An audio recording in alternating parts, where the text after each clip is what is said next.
Hey guys, it's Kevin, another movie for you guys, and this movie reviewing, I wasn't planning on seeing this movie in theaters, but I was told yesterday, my dad comes up to me, he's like, hey, I have tickets for this, and I'm like, alright, I mean, I guess I'll see it, why not, and that is for a film that I was honestly really pulling for. I really was pulling for this movie. I was really hoping that this was going to be one of the better films in this franchise, and that is for Transformers: The Last Knight. Now, if you guys know, I've only had this YouTube channel since 2013, and, well, physically, I've only made videos since 2013. I've actually had it since 2011, but I've only really been active on it, constantly since 2013, especially doing reviews has been like 2013. And I never have actually given my thoughts on the Transformers films, and I'm not really gonna say how I feel on them because I was so young and I didn't look at movies the way I do now. So, I don't think I could give you an accurate review of each of the Transformers films, but I will say they've all kind of fallen into the same category for me. They're all mildly entertaining, fun to watch, but nothing I'd really ever watch again, and, really, I mean, they're usually very overbloated. There's a lot of action sequences, there's a lot of side characters that just don't need to be there, and I was really hoping that this film would finally give us something different. And the trailers really did make it seem that way between Anthony Hopkins and the more medieval themes. I really did feel like we were going to get something very different here. And, the different characters and all the ways things were presented. Every trailer kind of got better. And once we got to that third trailer of us seeing Optimus Prime kind of turning to the dark side, a la Fate the Furious, I was kind of like, alright, I'm on board with this. I'm honestly interested in seeing how this is really going to go. And I have to say that while I don't think this is one of the worst in the series, unfortunately, all of my, while I really want this movie to be something different, that's just not the case. Transformers: The Last Knight is basically what you expected it to be. It's everything that you've seen a Transformers movie before. It doesn't really do anything new. It tries very hard, but it really does not succeed at all. Let's get to the plot of Transformers: The Last Knight, or what you think the plot of this movie is going to be, because the real plot of this movie just is not what the movie told you, essentially. Basically, as you saw in the trailer, Optimus Prime has now disappeared. He's no longer on Earth. He's on this other planet, basically meeting his maker and everything. And Transformers, like the last movie, Transformers are now outlawed, and there's this huge war between the human race and the Transformers. And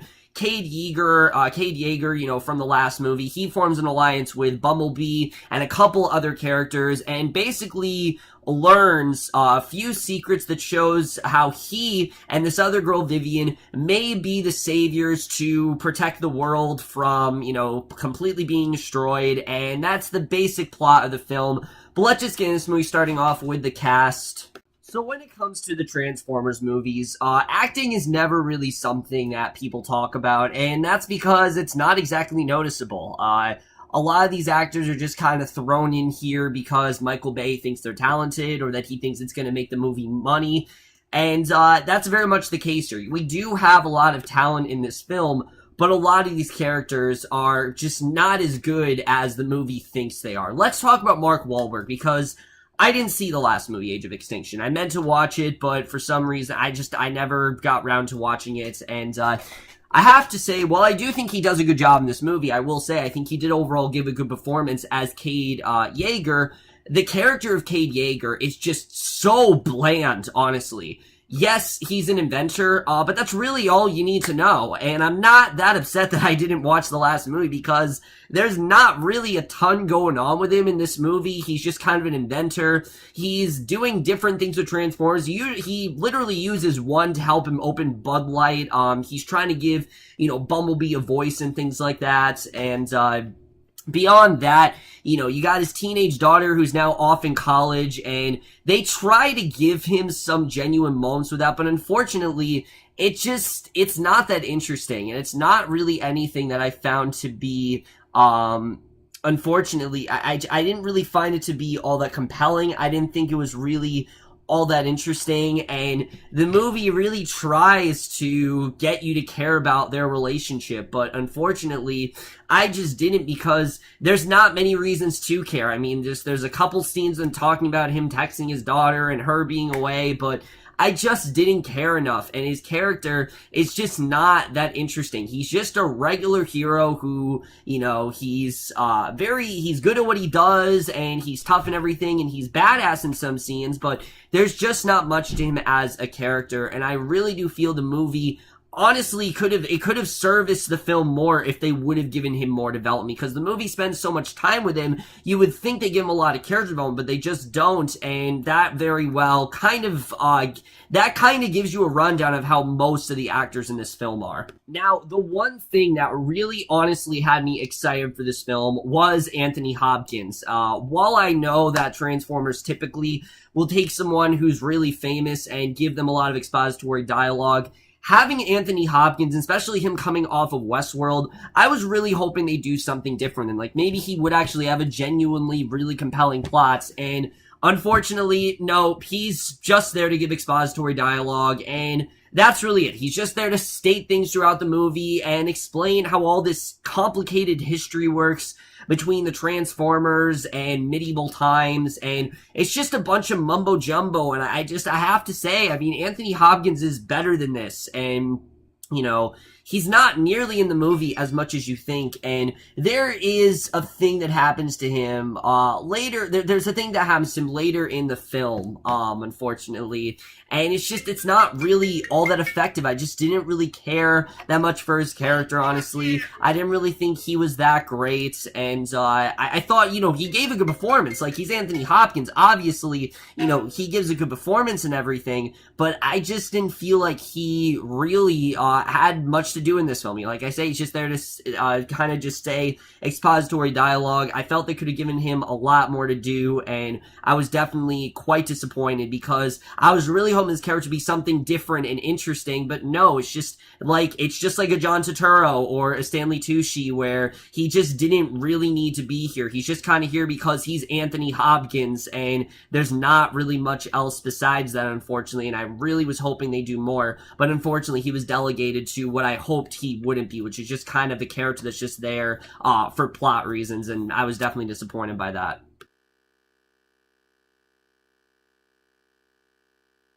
Now, I will say, not all the characters in this movie were bad. I actually thought there were some that I actually genuinely did enjoy, particularly Isabela Moner's character. I actually really did like her in this movie as Isabela. Her arc in the film is honestly really compelling. Basically, her family was actually wiped out by Megatron, we find out. She's kind of had to live in this junkyard all on her own, and there's some scenes between her and Cade that could have had, I think, a lot of good potential. But unfortunately, good potential does not mean good outcome, because a lot of their scenes, unfortunately,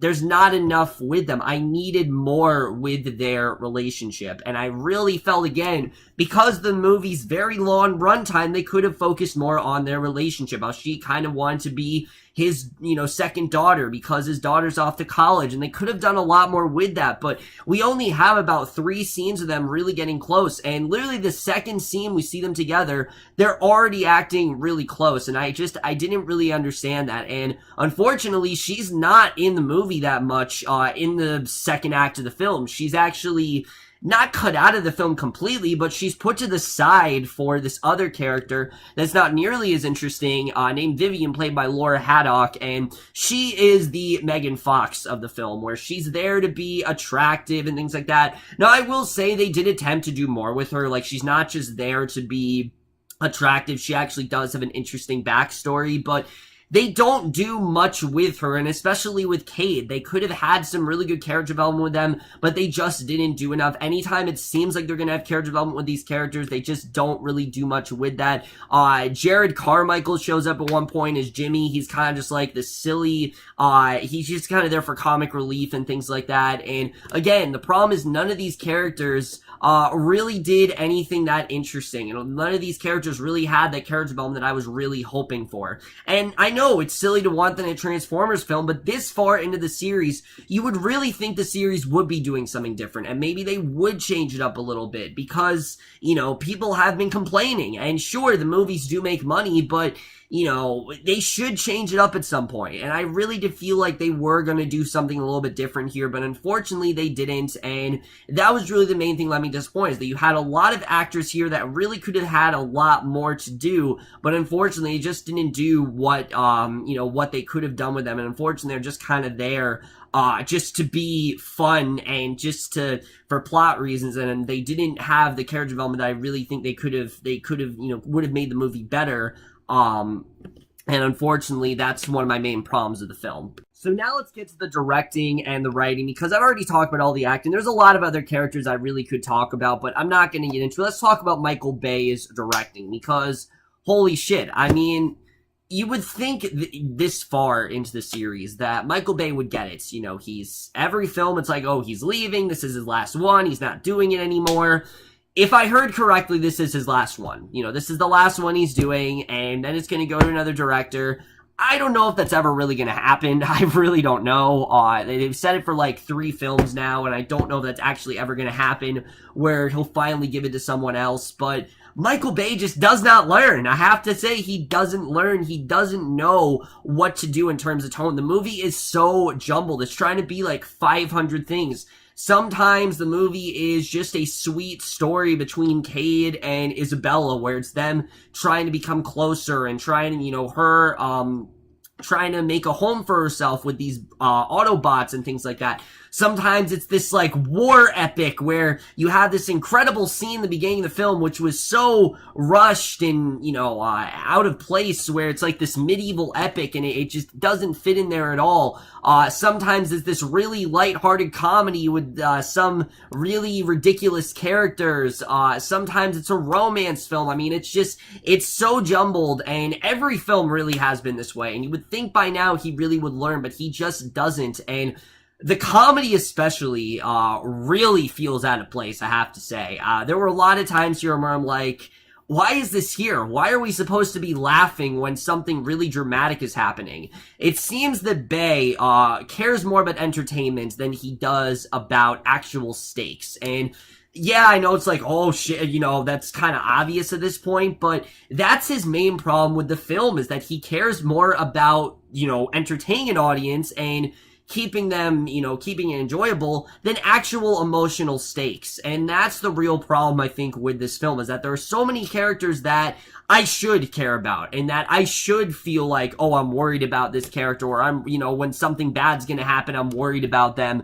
But I just don't, because he's more interested in cracking jokes and saying something stupid and giving a bunch of plot exposition that I don't really care about, and that's really the main problem here. Now let's get to the screenplay, because there's a lot of things here that this movie really advertised wrong. Out of all the Transformers films, I think this one had the most misleading of marketing, particularly the third trailer. That third trailer that made you think this entire movie was going to be Optimus Prime turning against all of the Autobots and kind of forming his own army and, doing things for himself. Basically, you thought that was going to be a big part of the film. Yeah, that's maybe about 5 minutes in this entire film until he snaps out of it, and that really disappointed me, because the movie starts off and you think you know where it's going to go. He goes to meet his maker. It seems like he's going to be kind of hypnotized in this whole thing, and you seem like, you can understand why he's going to do this and why he might turn against them, but unfortunately, the movie just doesn't do enough with that, and I really felt like it honestly would have benefited more if Prime had more to do here. Maybe we did have that more villainous side. It just would have been something cool and different. I mean, for 5 movies here, we've seen Megatron try to destroy the world. It would have actually been really cool if Prime, not just briefly, but throughout most of the movie, was evil and he was trying to take over. I just think it would have been a cool dynamic, just something a little bit different that the series hasn't explored before. And that's the main problem here, is that they're not willing to change anything up. It's the same damn thing over and over again. And a lot of the film is just so jumbled, I have to say. I mean, the plot there are like 5 plots in this movie, and none of them are really all that interesting. There's Cade and Isabela, which I do have to say is probably one of my favorite parts of the film. Then Cade, he's randomly selected to go to London, and then you meet up with Vivian, and then Anthony Hopkins' character, and things like that. And then, you got Jerrod Carmichael's character on the side with Isabela. They're delegated to the background. Josh Duhamel comes back, his character's here, and I didn't really understand why he needed to come back here. I didn't really think he was really all that important, honestly. It just kind of felt like he was there for whatever reason. But you got this other guy who thinks that he knows what he's doing. You got all the Autobots doing things. There's just way too much going on in this movie, and it's just like, pull back a little, because I'm trying to enjoy it. I'm not gonna lie, you guys. I tried to have fun with this movie, but every time that I was getting into a scene, something would cut randomly, like 3 seconds into a scene, and then it would just cut to something else. And that's the problem here. The pacing is really all over the place, and it's so frantically paced. It's like they're afraid to give character development, or they're afraid to do something different. It's like they just feel like they have to keep doing the same thing over and over again. I know every franchise has a formula. Every franchise has a different way of doing things, but there are different ways you can go about it. You can still have a formula without repeating the same things over and over again, because after a while it just gets boring. And I wouldn't say this movie's boring, because it's not. It's very aesthetically pleasing, and it's very visual. It's very fun to look at. I definitely will say. I think the Autobots and the Decepticons, there are actually some really fun characters in there. There were some that, particularly one in London, Cogman. I actually really enjoyed this character. I thought Jim Carter did a really good job. He was a lot of fun to watch. I thought the design of them are always great to watch, and the action scenes, there actually are some really thrilling action scenes throughout this film that I honestly really did love, and I thought some that were actually really thrilling. Unfortunately, a lot of them are going on with characters that I just don't really care about, and just aren't really all that well developed. And people will talk about the Fast and Furious franchise, because let's go to that for a second. A lot of people, I think, will compare these movies to that.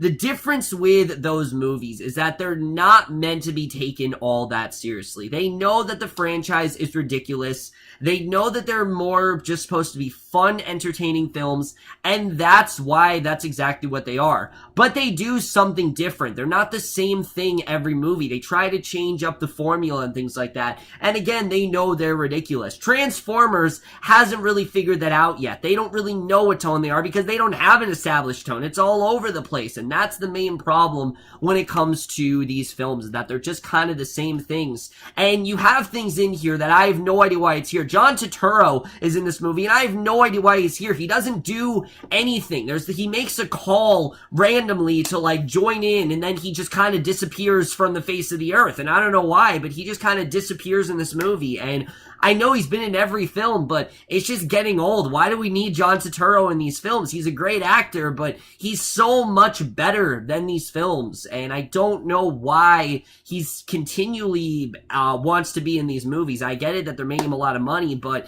he really got robbed in this one, because he's barely in, I have to say. And if you guys are a fan of John Turturro's character, he really got shit on. I gotta say, because he's really not in this one that much, unfortunately, which I don't really care about, because I never really care about the character that much, but he's really not in this one that much. There's a bunch of corporal business stuff that I just didn't really care about. There's a lot of backstory between Medieval, which I will admit, they do try to do more with that. Like, they try to give more of a backstory to the Medieval stuff. They try to give more stuff to do and things like that, but it just doesn't really work. It's a valiant attempt, but it's just not enough, unfortunately. I really felt they could have done more with that. And again, that's another side of the film where they do try to do something different, but unfortunately, it's just not enough. So overall, guys, Transformers: The Last Knight is unfortunately just more of the same, and it really does suck, because I really do feel they could have done more with this movie. There are, like I said, there are some action sequences that are really good.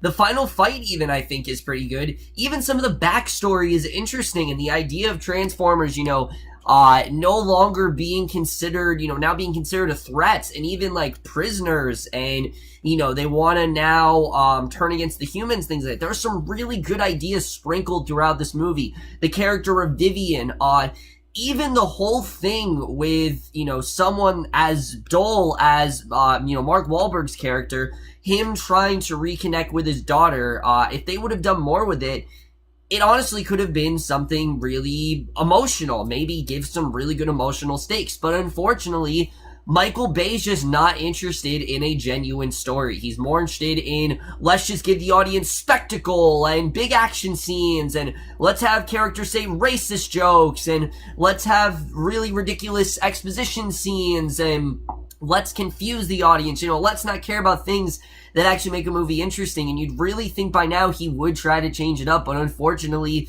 he just doesn't. Like I said, the Optimus Prime thing lasts maybe 5 minutes, and there are some cool scenes in this movie, but you've seen every Transformers movie. You basically know you're getting this point, and unfortunately, I have to give Transformers The Last Knight, because of its unoriginality, I do have to give it a 2.5 out of 5, or a C. I give it points for trying to do something a little bit different, but it just wasn't enough. Everything that they had, I just wanted more throughout the movie. I feel like they really could have added a lot more to it, and you really, like I said, you really think they would have changed it up by now, but unfortunately, this is just more of the same of what you've seen for the past 4 movies.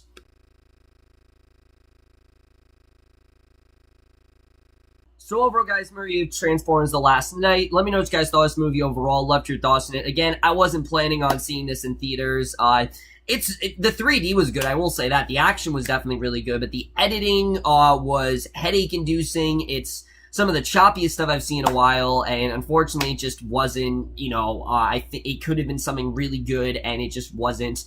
But that's my review.